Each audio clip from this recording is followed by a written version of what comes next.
મને ગમ્યું. આ શ્રેણી અંતર્ગત ડોક્ટર નિયતિ અંતાણી સાથે તેમની પસંદગીના પુસ્તક અંગે વાત કરશે ત્રિલોક સંઘાણી.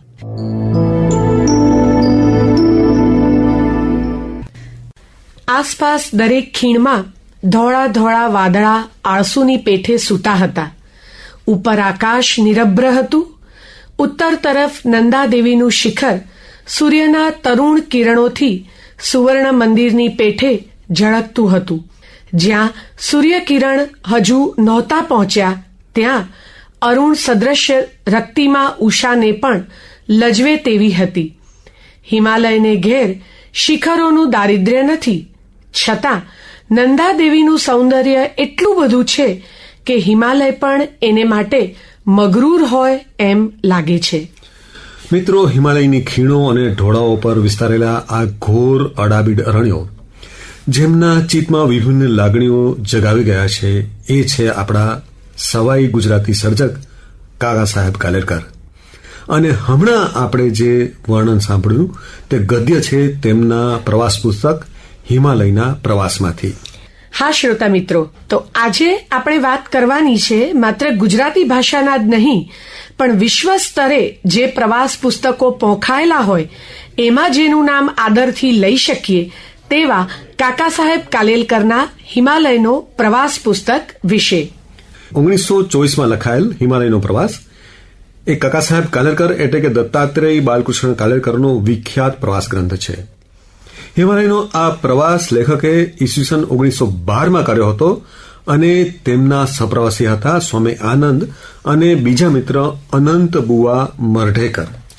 મિત્રો, આ પ્રવાસ વર્ણનનું પુસ્તક 1924માં પ્રગટ થયું તે પહેલા સાબરમતી આશ્રમના એક હસ્તલિખિત સામયિકમાં લેખમાળા રૂપે લખાયું હતું અને મરાઠી ભાષી કાકા સાહેબે આ પ્રવાસવૃત્ત ગુજરાતીમાં લખ્યું છે. જ્યારે એમના જે સહપ્રવાસી હતા ગુજરાતી ભાષી સ્વામી આનંદે પ્રવાસ પછીના તરતના વર્ષોમાં વડોદરાથી પ્રગટ થતા એક મરાઠી માસિકમાં મરાઠીમાં લખ્યું હતું.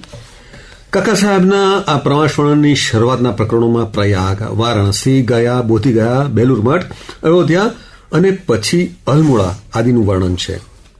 જેમાં હિમાલયના ઢોળા ઉપર અલ્મોડાનું દ્રશ્ય એમણે એક અસાધારણ કલ્પન રૂપે અંકિત કરી દીધું છે. અલ્મોડા એ હિમાલયની એક શાખા ઉપર બાંધેલો માણસોનો માળો છે. અલ્મોડાથી હરિદ્વાર અને પછી ત્યાંથી રીતસરની પગપાળા હિમાલય યાત્રા શરૂ થાય છે.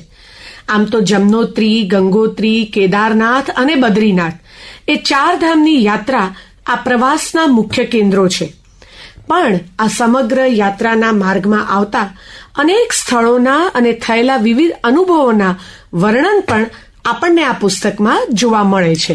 હિમાલયનો પ્રવાસ આમ આ યાત્રા સ્થળોના વર્ણન ભલે છે પણ વિશેષ તો એ એના લેખકની આંતરયાત્રાનું પણ વૃત્તાંત છે. એટલે કે એક પ્રવાસી તરીકે એ વખતના એના લેખકની માનસિકતા સમજવી પડે. પણ હિમાલય તરફનો આ પ્રવાસ એ 2 સંતાનોના પિતા દત્તાત્રેય કાલેલકરના સંસાર ત્યાગ કરવાના સંકલ્પને અમલમાં મૂકવાની દિશામાંના એક ઉપક્રમ રૂપે હતો. એ સમય લેખકના જીવનની દિશા નક્કી કરવાના આત્મમંથનનો પણ હતો. હા, અને 40 દિવસની આ સમગ્ર યાત્રા દરમિયાન કાકા સાહેબનું જે આંતરદ્વંદ્વ અને મનોમંથન ચાલે છે તે પ્રવાસ સ્થળોના વર્ણન સાથે આલેખાતું જાય છે. આ પ્રવાસ વિશે બીજી એક વાત પણ યાદ રાખવા જેવી એ છે કે 1912ના આ પ્રવાસ પછી ઠીક સમયગાળો લગભગ 7 વર્ષો વીત્યા પછી 1919માં આ લખવાનું શરૂ થાય છે. અને જ્યારે લખાય છે ત્યારે 1914થી 1915માં કાકા સાહેબ શાંતિ નિકેતનમાં રવિન્દ્રનાથ ટાગોરના અંતેવાસી થઈ અને પછી ગાંધીજીના અંતેવાસી પણ બની ગયા અને અમદાવાદના સાબરમતી આશ્રમમાં આવી ગયા છે.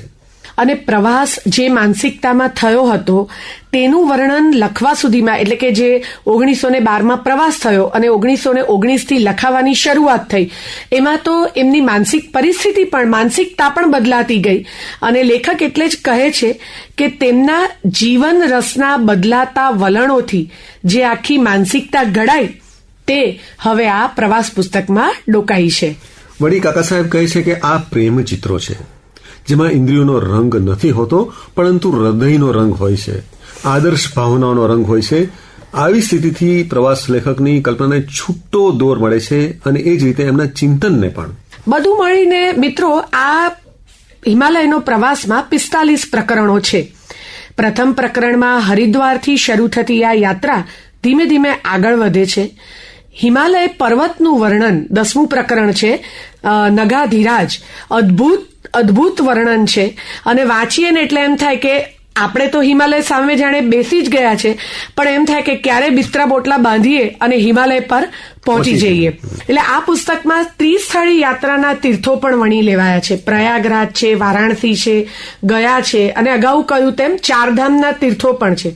એની સાથે અયોધ્યા પણ છે અને બેલુર મઠ પણ છે, જેમાં એમણે રામકૃષ્ણ સેવાશ્રમ અને ગંગાદ્વાર, ઋષિકેશ, દેવપ્રયાગ, ઉત્તરકાશી, અલ્મોડા, ભીમતાલ, તેહરી, પદમબોરી, રાણાગામ, ભોટચટ્ટી જેવા પ્રાકૃતિક, સાંસ્કૃતિક, ધાર્મિક, આધ્યાત્મિક એટલે કે બધા જ પ્રકરણો તેમણે આ જુદા જુદા સ્થળને લઈને આપણને આપ્યા છે.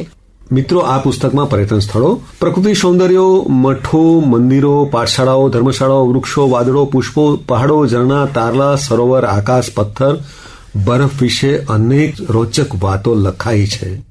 પ્રવાસ દરમિયાન એમણે સાધુઓ, સંન્યાસીઓ, ઋષિમુનિઓ, નાગા બાવાઓ, વેપારીઓ, પ્રવાસો, ખેડૂતો, મજૂરો સાથે જે વાર્તાલાપ કર્યો છે એ પણ આમાં પુસ્તકમાં પ્રતિબિંબિત થયો છે. અને હા, આટલું જ નહીં, પણ જે સ્થળનો મહિમા દર્શાવતી પુરાણ કથાઓ છે, સ્થાનિક રીતિ રિવાજો પણ આની અંદર છે. જેમ કે સમગ્ર પુસ્તક ગુજરાતી શબ્દ ભંડોળ, મરાઠી પંક્તિઓ, સંસ્કૃત શ્લોકો, અંગ્રેજી કવિતાઓથી તો ભરેલું છે.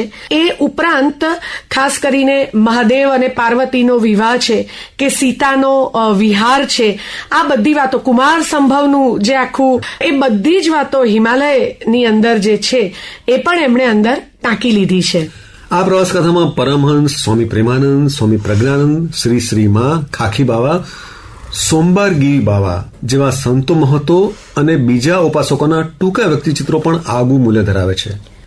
વળી પ્રસંગોપાત શંકરાચાર્ય, અહલ્યાબાઈ, વિવેકાનંદ, અશોક, બુદ્ધ આદિ મહાત્માઓનો ઉલ્લેખો પણ એમણે કર્યા છે. એક સરસ વર્ણન મેં અગાઉ કીધું એ પ્રમાણે પેલું એમનું જે પ્રકરણ છે નગાધિરાજ, અને કેવું હિમાલયનું આખું જે અદ્ભુત વર્ણન છે જે એમની ગદ્ય શૈલીની આખી ઊંચાઈ સર કરે છે. તો એક હું પ્રસંગ નહીં પણ હિમાલયનું જે વર્ણન છે એનું હું પઠન કરું. હિમાલય આર્યોનું આ આદ્ય સ્થાન, તપસ્વીઓની આ તપોભૂમિ, પુરુષાર્થી મુર્મુહોની અંતિમ દિશા, સાધકોનું મોસાળ, મહાદેવનું ધામ અને અવધૂતની પથારી છે.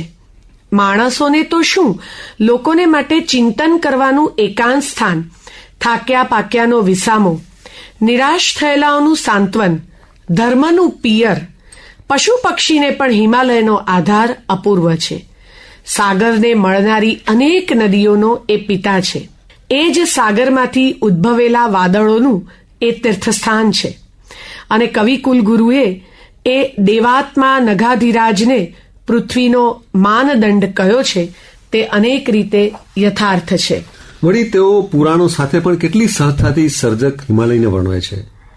જેમ કે, અરે આ હિમાલય શું શું નથી જોયું, મહાદેવના વિવાહ એણે જ કરી આપ્યા છે, સતીના વિહારનું અને કુમાર સંભવનું એણે જ અપત્ય વાત્સલ્યથી કૌતુક કર્યું છે. રઘુકુળની ભગીરથ પર્યટની અનેક પેઢીઓની કઠણ તપસ્યાનો પણ આ હિમાલય સાક્ષી રહ્યો છે. પાંડવોની મહાયાત્રા પણ એણે જ સફળ કરી છે. અને હા મિત્રો, હિમાલયનો પ્રવાસ એ માત્ર અંતરયાત્રા જ નથી, પણ ભારતીય સંસ્કૃતિની પણ એમની યાત્રા છે. એટલે વિષ્ણુપ્રસાદ ત્રિવેદી યોગ્ય જ રીતે કાકા સાહેબ કાલેલકરને સંસ્કૃતિના પરિવ્રાજક તરીકે ઓળખાવે છે. હિમાલયના પ્રવાસમાં કાકા સાહેબની ધર્મ સંવેદનાની સાથે સાથે એમની સૌંદર્ય ચેતનાનો પણ પ્રબળ યોગ રચાયો છે. ભવ્ય અને લલિત ચિત્રાવલી એમની કલમે આલેખાઈ છે. પહાડો, સરોવરો, નદીઓ, જંગલો તો ખરા જ, પણ સવાર, સંધ્યા, રાત્રિ અને એ સાથે તારા ખચિત આકાશ આદિની પ્રાકૃતિક સુષ્માનું વર્ણન પણ અહીં આ પુસ્તકમાં આપણને જોવા મળે છે. અને શ્રોતા મિત્રો, હું એક વાત ઉમેરીશ કે અહીંયા માત્ર આ ભ્રમણ વૃત્ત આને કહેવાય છે, માત્ર પ્રાકૃતિક સૌંદર્યની વાત નથી, પણ અનેક વ્યક્તિઓના નાના મોટા રેખાચિત્રો પણ સભર છે. સહપ્રવાસી એવા એમના સ્વામી આનંદ કાકા સાહેબને પ્રવાસ દરમિયાન પહેલા અલ્મોડામાં મળે છે અને ત્યાંથી તે યાત્રાના અંત સુધી એમની સાથે રહે છે. અનંત બુવા તો પહેલેથી જ એમની સાથે છે. એટલે હિમાલયના પ્રવાસમાં અનેક રીતે એટલે સોમવારગીરી છે ને એ આ ત્રણેય જે કાકા સાહેબ કાલેલકર, સ્વામી આનંદ અને અનંત બુવા એમને બ્રહ્મા વિષ્ણુ મહેશ તરીકે ઓળખાવે છે. જી, આ પુસ્તકનો અંગ્રેજી અનુવાદ અશોક મેઘાણીએ the Himalaya a cultural pilgrimage શીર્ષક હેઠળ 2004માં કર્યો અને હિન્દી અનુવાદ દાદા ધર્માધિકારીએ હિમાલય કી યાત્રા શીર્ષક હેઠળ 1948માં કર્યો હતો. અને મિત્રો, આપણે જાણીએ છીએ કે કાકા સાહેબ કાલેલકર મૂળે તો મરાઠી હતા, પણ એમણે પહેલો ગુજરાતી લેખ રવિન્દ્રનાથ ટાગોર વિશે 1920માં લખ્યો. પણ પછી તો ગુજરાતી ભાષાને એવી કેળવી કે બકા ઠાકોર જેવા સર્જક વિવેચક પણ એમને ગુજરાતના 10 સમર્થક ગદ્ય સ્વામીઓમાંના એક તરીકે ગણાવે છે. તો નિયતિ, આપણે કેટલાક આલંકારિક સુંદર ઉદાહરણો પણ માણીએ. હા, જુઓ, નંદાદેવીએ સાંજનું પીત વસ્ત્ર ધારણ કર્યું હતું અને સંધ્યાને આશીર્વાદ દઈ વિદાય કરી હતી. સજીવારોપણનું ઉદાહરણ તો જુઓ. જી. રાત્રે જ્યાં ત્યાં ખીણોમાં વાદળા સૂતા હોય છે, અને ગદ્ય કેવું કે પદ્ય 8-9 વાગે બગાસા ખાતા ઉઠે અને કુબેરને પણ આશ્રય આપી શકે એવડો એ હિમાલય ધનાઢ્ય છે અને મોક્ષની સીડી બની શકે એવડો એ ઊંચો છે. તો કાકા સાહેબ ચલતે રહુમાં માનતા, એથી જ એમણે લગભગ 2200 માઇલ જેટલો પ્રવાસ કર્યો અને પરમાત્માએ છૂટે હાથે વેરેલા પ્રકૃતિના સૌંદર્યનો આનંદ માણ્યો. એમનું અને તેનું રસવાન આપણને એમણે હિમાલયનો પ્રવાસમાં કરાવ્યું છે. મિત્રો, કાકા સાહેબે કુદરતે છુટ્ટે હાથે વેરેલ પ્રકૃતિનું દિવ્ય દર્શન કર્યું અને આપણને પણ કરાવ્યું અને માણવાનું પણ શીખવ્યું. તેમણે દેશનો આત્મા અને દેશના વિરાટ સ્વરૂપના દર્શન માટે યાત્રાને એક અમોઘ સાધના કહી છે. એટલે જ તો રામપ્રસાદ બક્ષી તેમને જીવન કવિ કહે છે.